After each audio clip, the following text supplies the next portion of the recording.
Mayor Ted Wheeler calls them protesters. President Trump calls them anarchists.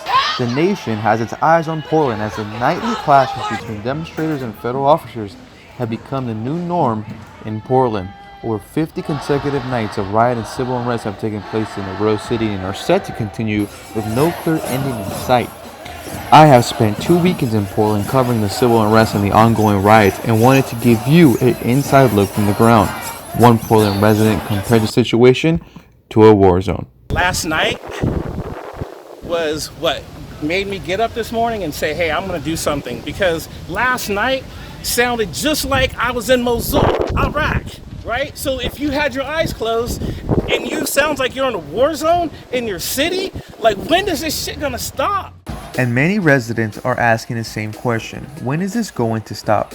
At this point, what exactly do demonstrators want? Some say defund the police, others say abolish the police, and others see this as a total revolution and an opportunity to overthrow the current system in hand.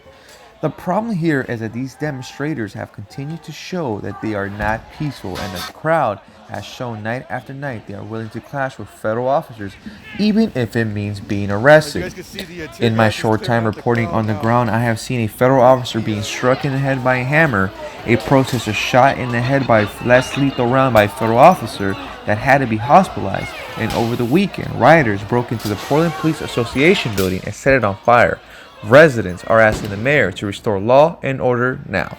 Yeah, I mean, take some accountability. If he's not the guy that to lead this place, if people can't stand behind him and support him, then fine, step out, get out. Mayor Ted Wheeler has called for the removal of federal officers from Portland, but President Trump and acting Homeland Security Chad Wolf don't seem to budge. 43 arrests have been made by the DHS since July 4th, according to Wolf, and that number is surely to increase if demonstrations continue.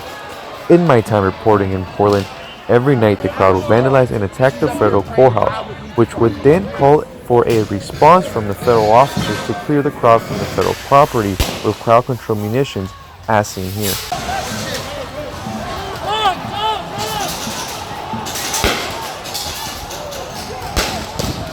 This is reporter Jorge Ventura reporting live here in downtown Portland in front of the courthouse. And we can see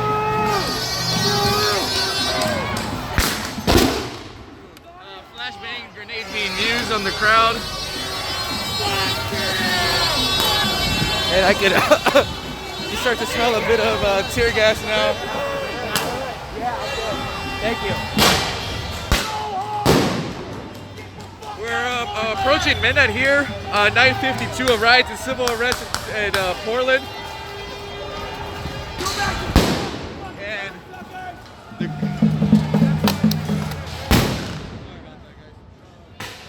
crowd has brought down the fencing just moments ago, and that's what brought out the federal officers here. My name is Franche Jones. I took a knee and I got shot with a rubber bullet in my eye. Are you okay? How are you feeling right now? I'm okay, but I'm really just in disbelief, because it's just crazy. Like, a black woman taking a knee, fighting for what she believes in, and she gets shot with a rubber bullet by the cops for taking a knee for my country and what I stand for and what I believe in for blacks and browns. So just a quick update. Moments ago, the federal officers came out of the courthouse and they've used flashbangs and tear gas to disperse the crowd and just broke it up. The reason I kind of wanted to show you guys a look is this is my eyes right now.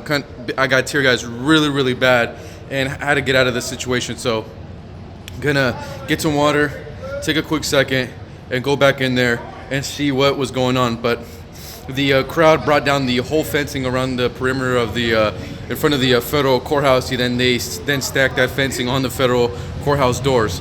So just wanted to give you guys that update, and that's what basically made the federal officers come out and then use the crowd control munitions that they did. We'll keep you guys updated. I'm Jorge Ventura here in downtown Portland. Those were some of the latest scenes from night 52 in Portland. The country will continue to have its eyes on Portland as civil unrest nears 60 nights. I'll continue to provide you updates from the ground. Make sure you are following Ventura Report on Twitter. And for the Ventura Report, I'm Jorge Ventura.